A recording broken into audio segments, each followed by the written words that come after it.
সুপ্রিয় ছাত্রছাত্রীবৃন্দ, সবাইকে আন্তরিক শুভেচ্ছা এবং অভিনন্দন। আমি অরুণ কুমার সরকার, প্রভাষক হিসাবে বিজ্ঞান বিভাগ, সাতক্ষীরা সিটি কলেজ, সাতক্ষীরা। আজকে BBA honours fourth year management ডিপার্টমেন্টের প্রজেক্ট ম্যানেজমেন্ট সাবজেক্টের চূড়ান্ত সাজেশন এবং পরীক্ষার বিশেষ প্রস্তুতিমূলক ক্লাস।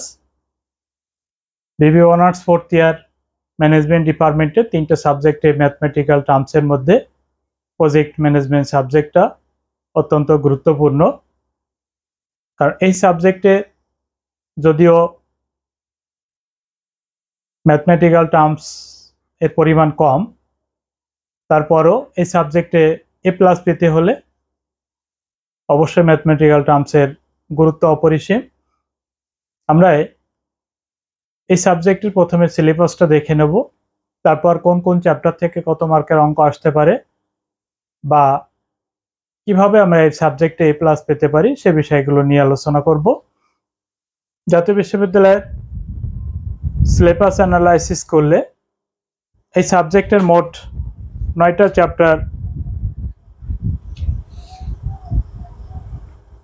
পাওয়া যায়। Chapter 1 nature of project management,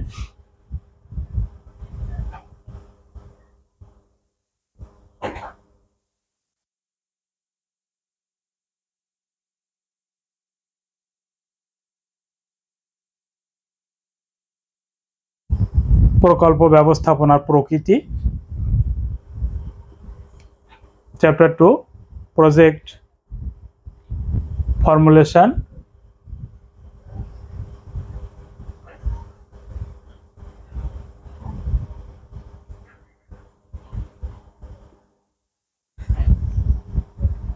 and appraisals.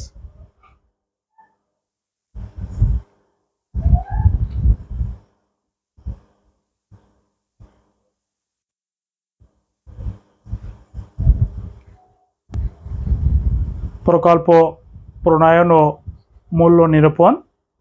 Chapter 3 markets and demand analysis.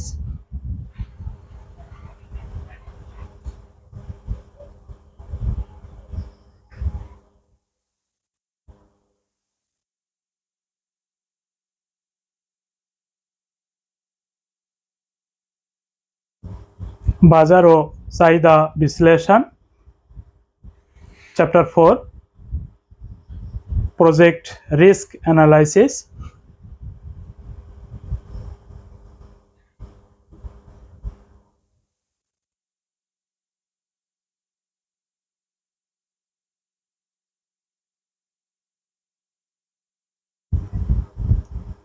প্রকল্প ঝুঁকি বিশ্লেষণ। Chapter 5 planning and scheduling.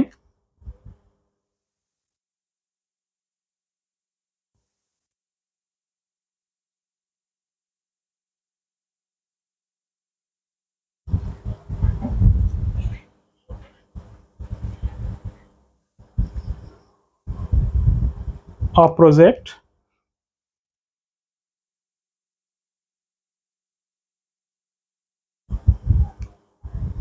প্রকল্পের পরিকল্পনা এবং অনুসূচি প্রণয়ন।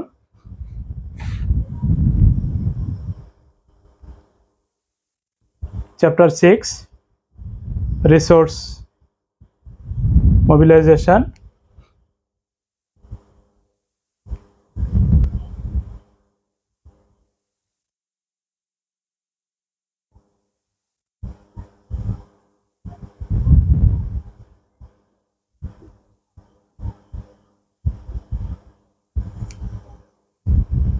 সম্পদের গতিশীলতা বা পরিসম্পদ সঞ্চালন। চ্যাপ্টার 7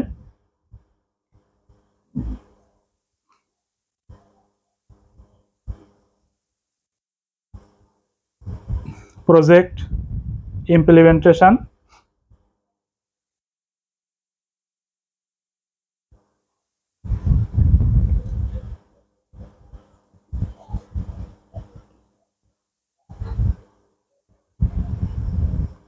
প্রকল্প বাস্তবায়ন।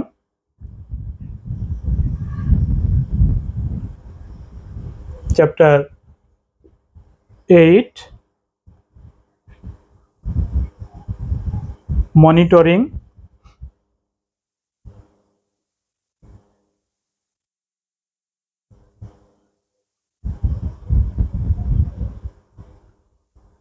ভ্যালুয়েশন,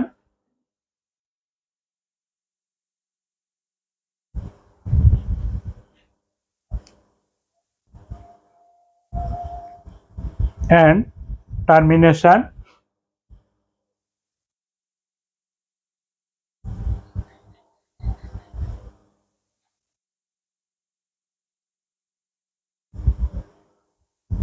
of project,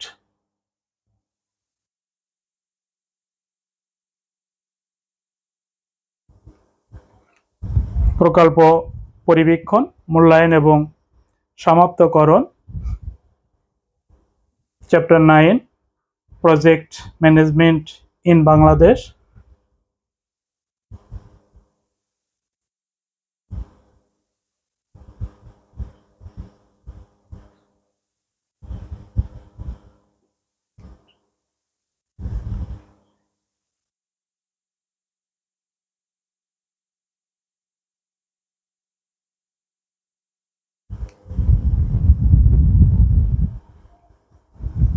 বাংলাদেশে প্রকল্প ব্যবস্থাপনা,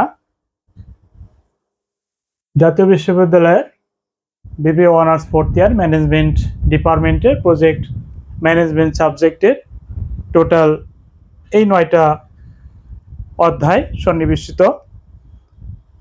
এই 9টা অধ্যায়ের মধ্যে আমাদের মাত্র 4টি চ্যাপ্টার থেকে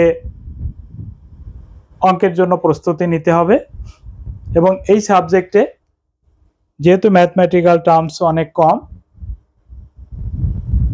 তারপরও যে ম্যাথমেটিক্যাল টার্মসগুলো আসবে সেগুলো যদি আমরা সম্পূর্ণরা সঠিক আনসার করতে পারি তাহলে এই সাবজেক্টে এ প্লাস নিশ্চিত হবে।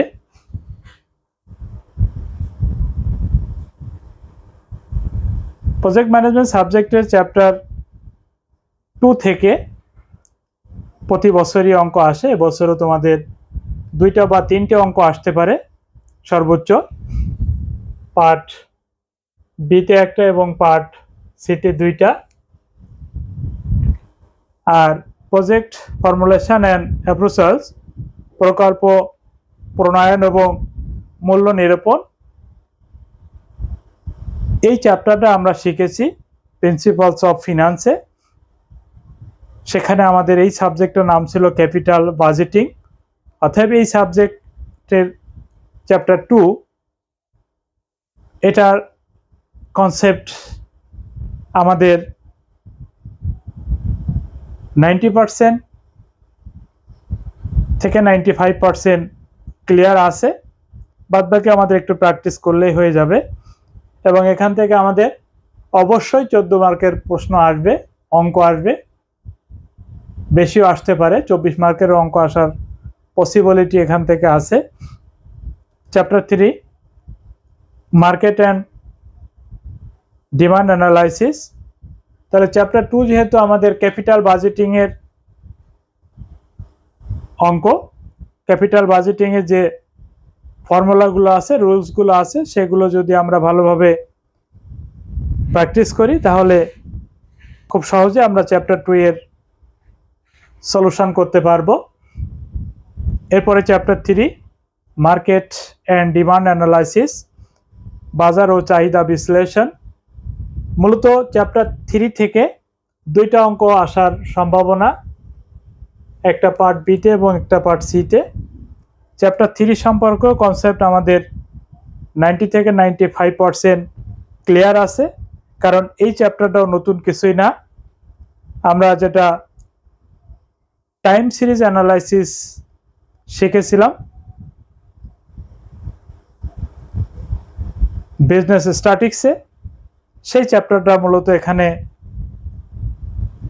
মার্কেট অ্যান্ড ডিমান্ড অ্যানালাইসিস নামে প্রজেক্ট ম্যানেজমেন্টের অন্তর্ভুক্ত করা হয়েছে। তাহলে এই চ্যাপ্টারের ম্যাথমেটিক্যাল টার্মসগুলো তোমরা সহজে সমাধান করতে পারবে। এবং আমাদের পিডিএফ এ যে ম্যাথগুলো দেওয়া আছে এর মধ্যে অঙ্কগুলো থাকবে। চ্যাপ্টার 4 প্রজেক্ট রিস্ক অ্যানালাইসিস, প্রকল্প ঝুঁকি বিশ্লেষণ। এখান থেকে কিন্তু আমাদের অবশ্যই দুটো অঙ্ক পড়বে, ক্ষেত্র বিশেষে তিনটেও আসতে পারে চতুর্থ অধ্যায় থেকে। এবং চতুর্থ অধ্যায় সম্পর্কে আমাদের কনসেপ্ট আগেই ক্লিয়ার আছে, কারণ এটাও আমরা প্রিন্সিপালস অফ ফিনান্সে শিখেছিলাম। রিস্ক অ্যান্ড রিটার্ন শিরোনামে প্রিন্সিপালস অফ ফিনান্সে অধ্যায়টা ছিল।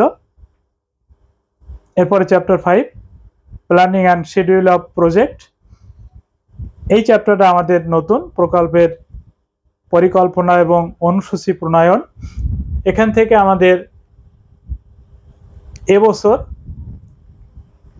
একটা অঙ্ক আসার সম্ভাবনা আছে, পার্ট বি অথবা পার্ট সি। যেহেতু 2021 সালে চ্যাপ্টার 5 থেকে দুইটা অঙ্ক এসে গেছে, সেজন্য এবছর এই চ্যাপ্টার থেকে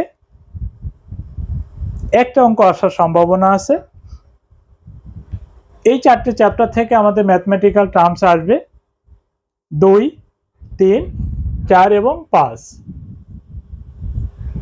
এই চারটে চ্যাপ্টার শুধুমাত্র আমরা ম্যাথমেটিক্যাল টার্মসের জন্য প্রস্তুতি নেব। বাদবাকি যে সাব চ্যাপ্টারগুলো আছে এগুলো শুধুমাত্র থিওরিটিক্যাল টার্মসের জন্য আমরা প্রস্তুতি নেব।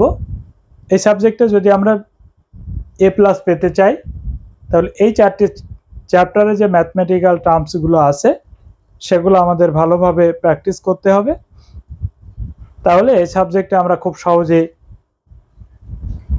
প্লাস পাবো। যারা অঙ্কে দুর্বল তারা অঙ্কের পাশাপাশি থিওরিটিক্যাল টার্মসের উপরে বেশি ফোকাস করবে, কারণ এই সাবজেক্টে 50% অঙ্ক এবং 50% থেকে 60% পর্যন্ত থিওরি আসতে পারে।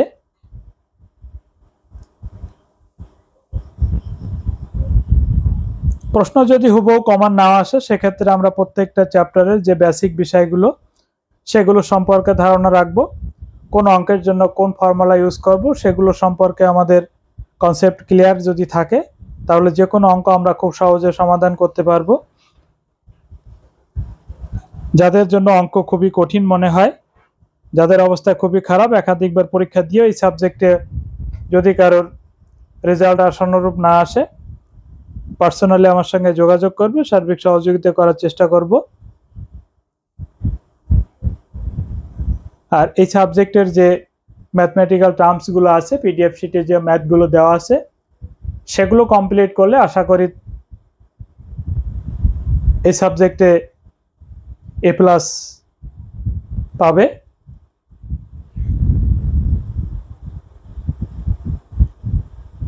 সবশেষে সবার উদ্দেশ্যে যে পরামর্শটা থাকবে, যেহেতু এই সাবজেক্টে থিওরির পরিমাণ বেশি থাকবে এজন্য প্রশ্ন কমন বা আনকমন যাই আসুক না কেন অবশ্যই সবাই 80 মার্কের আনসার করার চেষ্টা করবে। বিগত ইউনিভার্সিটির 4টে বা 5টা প্রশ্ন তোমরা একটু ভালোভাবে প্র্যাকটিস করবে। যারা 22 সালে পরীক্ষার্থী 2014, 16, 18 এবং 20 এই ইউনিভার্সিটি কোশ্চেনগুলো ভালোভাবে প্র্যাকটিস করবে। সেক্ষেত্রে প্রশ্ন যদি কমন নাও আসে 4টে-5টা ইউনিভার্সিটি কোশ্চেন কমপ্লিট করলে তৈরি করে হলেও তোমাদের লেখার একটা স্কিল তৈরি হবে। এজন্য প্রশ্ন যদি কমন নাও আসে তারপরও 3-4টে ইউনিভার্সিটি কোশ্চেন পড়া থাকলে তোমরা তৈরি করেও লিখতে পারবে। এজন্য অবশ্যই প্রশ্নের প্রাসঙ্গিকতা বজায় রেখে যতটুকু সম্ভব লেখার চেষ্টা করবে, তাহলে ভালো রেজাল্ট করা সম্ভব হবে। এবং যারা A+ পেতে ইচ্ছুক তারা অবশ্যই ম্যাথমেটিক্যাল টার্মসের দিকে বিশেষভাবে গুরুত্ব দেবে। আজকে পর্যন্ত সবাই ভালো থাকো, সুস্থ থাকো। আগামী ক্লাসে আবারও দেখা হবে। ধন্যবাদ সবাইকে।